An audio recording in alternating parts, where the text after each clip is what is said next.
প্রথম দাবি, প্রধানমন্ত্রী শেখ হাসিনাকে ছাত্র নাগরিক হত্যার দায় নিয়ে জাতির কাছে প্রকাশ্য ক্ষমা চাইতে হবে।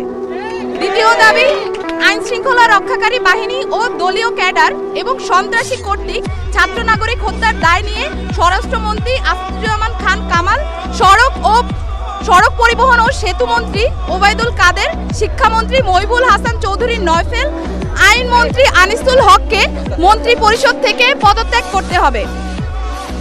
ইন্টারনেট শাটডাউন করে দেশে ডিজিটাল ক্র্যাকডাউন করায় তথ্য প্রতিমন্ত্রী জুনায়েদ আহমেদ পলককে পদত্যাগ করতে হবে। আন্তর্জাতিক মিডিয়ায় শহীদ শিক্ষার্থী এবং আন্দোলনরত শিক্ষার্থীদেরকে ড্রাগ অ্যাডিক্ট বলে কুরুচিপূর্ণ ও মিথ্যা বক্তব্য দিয়ে এবং আন্দোলনকে ভিন্ন খাতে প্রবাহিত করার চেষ্টা করায় তথ্য প্রতিমন্ত্রী মোহাম্মদ এ আরাফাতকে পদত্যাগ করতে হবে। ঢাকা দাবি নাম্বার 3, ঢাকা সহ যত জায়গায় ছাত্র নাগরিক শহীদ হয়েছে সেখানকার ডিআইজি, পুলিশ কমিশনার ও পুলিশ সুপারদের চাকরি থেকে বরখাস্ত করতে হবে।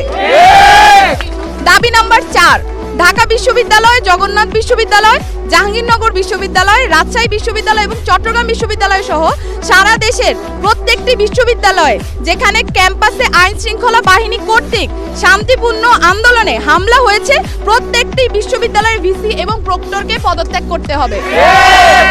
দাবি নাম্বার 5, যে পুলিশ, বিজিবি, র্যাব ও সেনা সদস্যরা শিক্ষার্থীদের ওপর গুলি করেছে, ছাত্রলীগ, যুবলীগ সহ যে সকল সন্ত্রাসীরা শিক্ষার্থীদের ওপর নৃশংস হামলা পরিচালনা করেছে এবং যে সকল নির্বাহী ম্যাজিস্ট্রেট, পুলিশ ও সেনা কর্মকর্তাদেরকে নিরস্ত্র ছাত্র নাগরিকদের ওপর গুলি করার নির্দেশ দিয়েছে তাদেরকে আটক করে হত্যা মামলা দায়ের করতে হবে ও দ্রুততম সময়ের মধ্যে গ্রেফতার করতে হবে।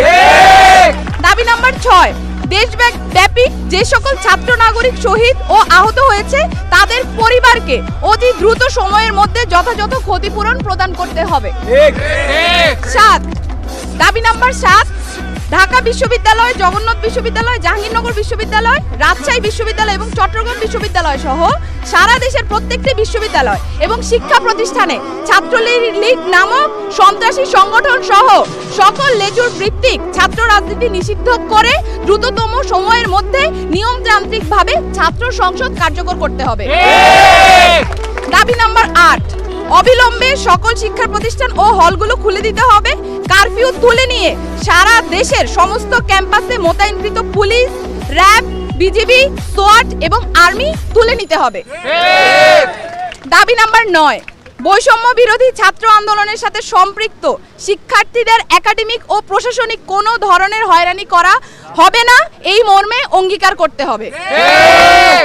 ইতিমধ্যে গণগ্রেফতার ও পুলিশি হয়রানির শিকার সমন্বয়ক বৃন্দ ও ছাত্র নাগরিকদের অবিলম্বে মুক্তি দিতে হবে ও সকল মামলা প্রত্যাহার করতে হবে।